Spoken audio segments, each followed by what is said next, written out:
जीवन में हमें अक्सर अपनी गलतियों और बीते हुए कार्यों का पछतावा होता है। हम खुद को सोचते हैं कि क्या होता अगर हमने वह कार्य नहीं किया होता या उस गलती को सुधार दिया होता।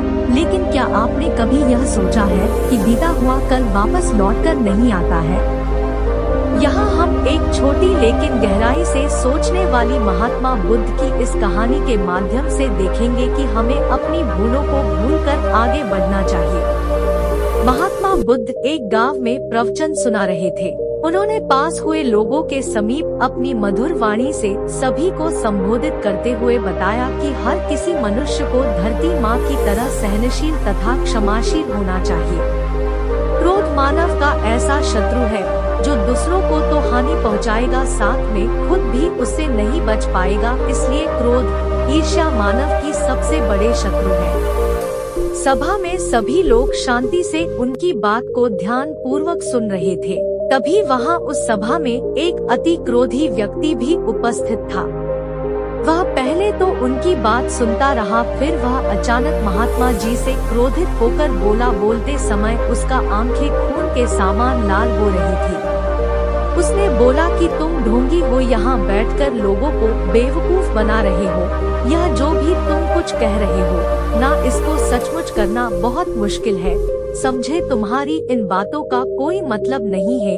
यह सब बातें कोई मायने नहीं रखती। असल जिंदगी में कहानी सुनाना बंद करो, धूर्त महात्मा, और जहाँ से आए हो वहीं चले जाओ।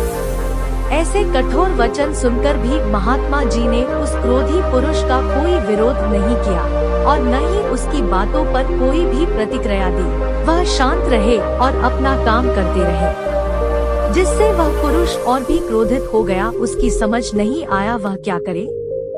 तब उस पुरुष ने महात्मा जी के मुंह पर थूक कर चला गया।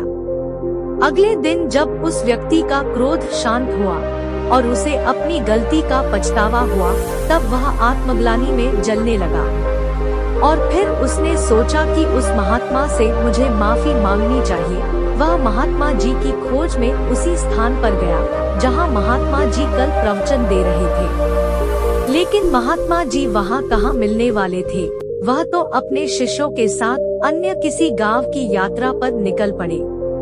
वह पुरुष सब लोगों से महात्मा जी के बारे में पूछता पूछता उस स्थान पर पहुंच गया जहां की महात्मा जी प्रवचन कर रहे थे। तब उस पुरुष को महात्मा जी के शिष्यों ने उसे उनके पास जाने से रोका, लेकिन महात्मा जी ने अपने शिष्यों को आदेश दिया कि आने दे उस पुरुष को।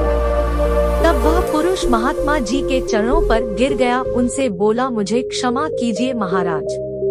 उसने महात्मा जी से पूछा, क्या आप भूल गए हो कि मैं वही जिसने कल आपका इतना अपमान किया था? मैं अपने दुष्ट कृत्य की आपसे माफी मांगता हूँ। तब महात्मा जी ने बड़े शालीनता से उस पुरुष से बोले कि कौन सी बात? तब उस पुरुष ने बड़ी हैरानी से महात्मा जी की ओर देखा। महात्मा जी बोले कि मैं तो बीती बातें वही छोड़ आया, क्योंकि बीता हुआ कल कभी वापस लौटकर नहीं आता। इसलिए बीती हुए बातों की वजह से आज और अपना आने वाला कल नहीं बिगड़ना चाहिए। जो हो गया सो हो गया। तुम्हें अपनी भूल का एहसास हुआ, यही सबसे बड़ी बात है। तुम अपनी गलती को मान लिए, सो तुम अब निर्मल हो गए हो। इसलिए कोई भी ग्लानि अपने मन में नहीं रखो। अपने आने वाले कल के बारे में विचार करो और उसे सुधारने का प्रयास करो। महात्मा जी की बात सुनकर उस पुरुष के मन का भार हल्का हो गया और उसने महात्मा जी के चरणों को पकड़कर कहा, आज से मैं अपने क्रोध का त्याग करता हूँ और धैर्यवान और क्षमाशील होने का प्रण आज से लेता हूँ।